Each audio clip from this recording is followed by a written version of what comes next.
Čijam ali Eritreja. Že 9 let je, odkar je 15-letna Čijam skušala zbežati iz Eritreje, a so jo na sudanski meji aretirali, verjetno zaradi maščevanja, ker bi naj njen oče podprl državni udar.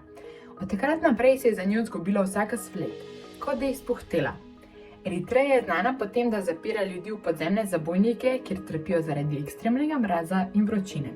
Kot navajajo, v takih zaporih veliko ljudi umre zaradi mučenja, lakote, okužb ali drugih zdravstvenih težav.